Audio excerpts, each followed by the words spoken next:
Here we have a barbell overhead press, standing overhead press tutorial, okay? So, be advised that this would be considered a slightly more advanced movement just because the actual barbell, weighs 45 pounds, so it could be kind of heavy for a newbie lifter or any female, even a female has been lifting for a while. So be advised. You also, a lot of gyms have smaller barbells or the preloaded ones. You can use those as well and just start off light and then move your way up. But super awesome movement for not only building big shoulders and strong shoulders, but working on your core mobility and strength as well, okay?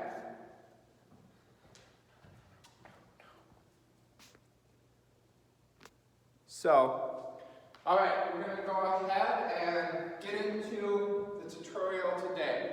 Typically, you want to come into the rack the opposite direction. I'm just doing this for demonstration purposes. So what I'm going to do is dip underneath the bar. I come up, and then typically you would step back. I'm stepping forward, again, just for demonstrations.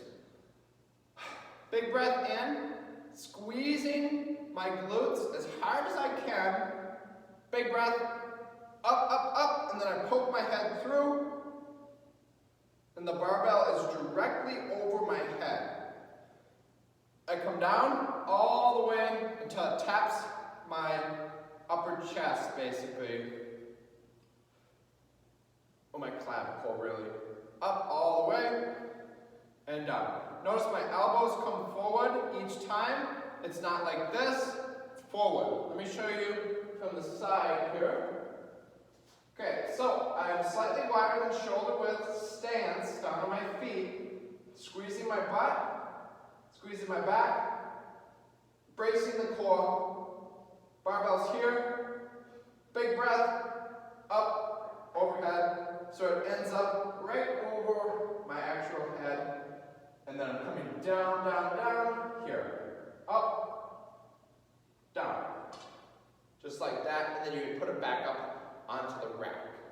Barbell overhead press tutorial. That's a wrap. Thank you guys for watching. Hopefully that helps you out.